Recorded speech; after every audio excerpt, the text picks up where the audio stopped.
नमस्कार, स्वागत है आप सभी का हिंदी खबर में। मैं हूं आपके साथ ऋचा सिंह। खबरों की शुरुआत इस वक्त की बड़ी खबर के साथ। मानहानि केस में राहुल गांधी की मुश्किलें बढ़ती हुई नजर आ रही हैं।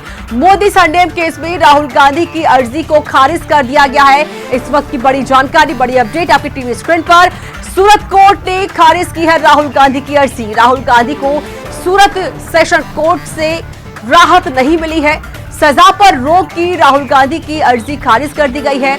फैसले के खिलाफ कल हाईकोर्ट में अर्जी देंगे राहुल गांधी।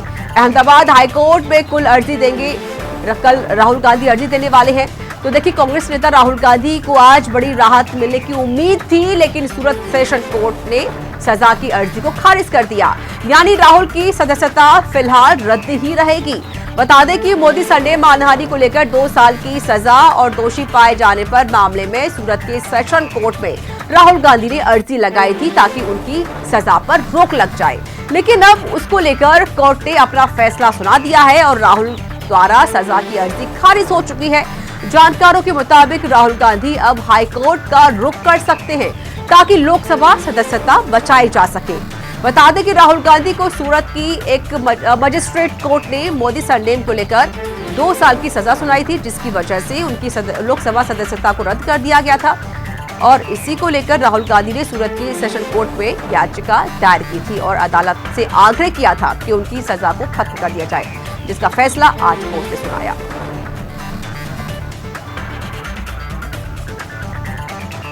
और इस पर अधिक जानकारी देने के लिए मेरे सहयोगी सुनील सिंह पौरुष मेरे साथ न्यूज रूम से लाइव जुड़ चुके हैं। उनसे पूरे मामले की जानकारी ले लेते हैं। सुनील जी, देखिए, जिस तरीके से राहुल गांधी की जो मुश्किलें है वो यहाँ पर बढ़ती हुई जा रही है। राहुल गांधी ने एक अर्जी डाली थी जिसे खारिज कर दिया गया है कोर्ट की तरफ से। ये 2 साल की जो सजा हुई ऋचा, उसको उस पर रोक लगाने के लिए अर्जी थी राहुल गांधी को, लेकिन राहत नहीं मिली है। यहाँ सूरत सेशंस कोर्ट ने राहुल गांधी को एक लाइन में कह दिया कि ये अर्जी खारिज की जाती है, यानी कि उन्हें राहत नहीं मिली। निचली अदालत से उन्हें 2 साल की सजा हुई, उसके बाद उनकी सदस्यता चली गई। कांग्रेस लगातार इस मामले को उठाती रही और इसे सियासत से भी जोड़ के देखा जा रहा था कि भारतीय जनता पार्टी के इशारे पर यह सब कुछ हो रहा है। लेकिन चूंकि मामला अदालत का है और अदालत में अब राहुल गांधी को यहाँ राहत नहीं मिली है सूरत सेशन कोर्ट से, अब वो जाएंगे हाई कोर्ट। कल ही राहुल गांधी इसके खिलाफ जो है, इस फैसले के खिलाफ अर्जी दाखिल करेंगे। देखना ये भी बड़ा महत्वपूर्ण होगा ऋचा कि हाई कोर्ट में इस पूरे मामले को राहुल गांधी क्या चुनौती दे पाते हैं, कि राहुल गांधी वहां पर जाकर उन्हें कोई राहत मिल सकती है। क्योंकि कांग्रेस जहां एक और सदस्यता बचाने की जुगत में है, तो वहीं वायनाड में उपचुनाव की भी घोषणा हो गई है। वहां पर उससे पहले राहुल गांधी के इस पूरे मामले में किसी न किसी तरह से कोई भी माननीय अदालत जो भी आदेश और फैसला देंगी वो बड़ा सर्वमान्य होगा। क्योंकि राहुल गांधी लगातार सवाल उठाते रहे हैं और आज ये राहुल गांधी के लिए बड़ा झटका ही माना जा रहा है कि राहुल गांधी की जो अर्जी थी उसे खारिज कर दिया गया, कोई सुनवाई नहीं हुई और इस अर्जी को, और जो सजा जो निचली अदालत ने दी थी 2 साल की, वो बरकरार रही है। उधर राहुल गांधी को घर खाली करने को लेकर भी जो नोटिस थमाया गया था, उसकी भी अवधि अब जो समाप्त हो रही है। राहुल गांधी को घर भी खाली करना होगा। हालांकि ये इतना बड़ा मसला नहीं, राहुल गांधी इस बात को खुद कह चुके हैं कि सवाल इस बात का नहीं है, हम लोग न्यायिक व्यवस्था पर भरोसा रखते हैं और न्यायालय में हम जाएंगे और अपने हक की आवाज़ जरूर बुलंद करेंगे। ये तमाम सारी बातें हैं। इसको लेकर राहुल गांधी और कांग्रेस के बाकी दिग्गज नेता भी हमलावर हैं सरकार पर, भारतीय जनता पार्टी पर, और न्यायिक प्रक्रिया और व्यवस्था पर वो भरोसा जरूर जताने की बात कर रहे हैं। लेकिन इस बीच जब सवाल इस तरह के खड़े होते हैं तो जाहिर तौर पर इसे सियासत से भी जोड़ के देखा जाता है ऋचा, के वाकई में इस पूरे घटनाक्रम पर सियासत हो रही है। और मोदी सरनेम मामले में राहुल गांधी को चूंकि अब कोई राहत नहीं मिली है, तो कांग्रेस के लिए बड़ा झटका माना जाएगा, खासतौर पर राहुल गांधी के लिए, क्योंकि राहुल गांधी सूरत में मौजूद थे और इस मामले में ये माना जा रहा था कि आज राहुल गांधी को कुछ राहत मिल सकती है। यानी कि अगर राहत मिलती है ऋचा और इस पर सुनवाई होती और निचली अदालत के उस फैसले को सेशंस कोर्ट संज्ञान लेकर उस पर कोई टिप्पणी करती और उस फैसले को रोकती, तो शायद राहुल गांधी की जो सदस्यता थी वो बहाल हो सकती थी और जो उपचुनाव वायनाड में होना है केरल के, वो उस पर भी रोक लग जाती। लेकिन ऐसा हुआ नहीं और निचली अदालत के फैसले को ही सेशंस कोर्ट ने बरकरार रखा है।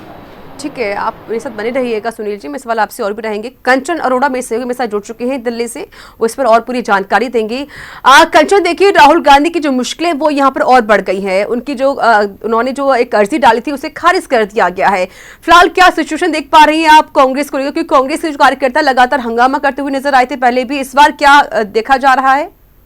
जी जी, जाहिर सी बात है कि जिस तरीके से मोदी संज्ञान को लेकर के राहुल गांधी को 2 साल की सजा हुई, लेकिन उनकी 2 साल की सजा को रद्द कर दिया जाए और इसको लेकर के राहुल गांधी ने कोर्ट में अर्जी दाखिल की थी, क्योंकि एक प्रक्रिया होती है। पहले निचली अदालत में, फिर सेक्शन कोर्ट में, फिर हाई कोर्ट में, फिर उसके बाद सुप्रीम कोर्ट में किसी भी याचिका को दाखिल किया जाता है। हालांकि राहुल गांधी ने भी सूरत कोर्ट की सेक्शन कोर्ट में अपनी याचिका को दाखिल किया था, जिसकी सुनवाई रॉबिन मोगेरा जो जज है उन्होंने की थी, और रॉबिन ने इस बात को स्पष्ट कर दिया कि राहुल गांधी की जो सजा है वो कम नहीं होगी, ना ही राहुल गांधी को इस सजा को लेकर किसी तरीके की राहत मिलेगी। यानी राहुल गांधी को 2 साल की सजा होना जो सुनिश्चित किया गया था सूरत कोर्ट से, वो सजा उसी तरीके से बरकरार रहेगी।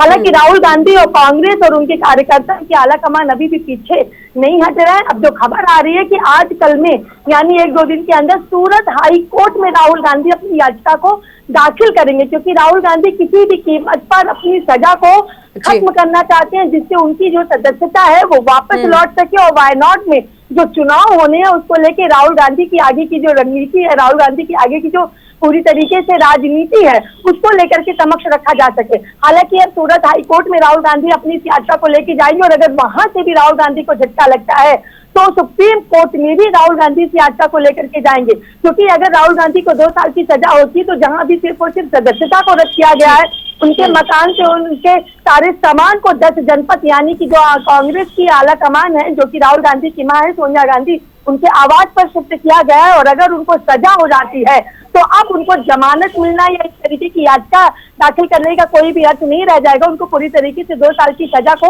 भुगतना पड़ेगा। इसलिए कांग्रेस पूरी तरीके से अब लगातार हाई कोर्ट फिर सुप्रीम कोर्ट में अपनी याचिका को दाखिल करेगी, जिससे राहुल गांधी को राहत मिल सके। लेकिन आज याचिका खारिज होने के साथ ही कांग्रेस बड़ा प्रदर्शन, कांग्रेस बड़ा आक्रोश भी कर सकती है। सड़क से लेकर संसद तक कांग्रेस अपनी बातों को उठा सकती है। कांग्रेस के कार्यकर्ताओं के द्वारा राहुल गांधी के समर्थन में आवाज को बुलंद किया जा सकता है। जी।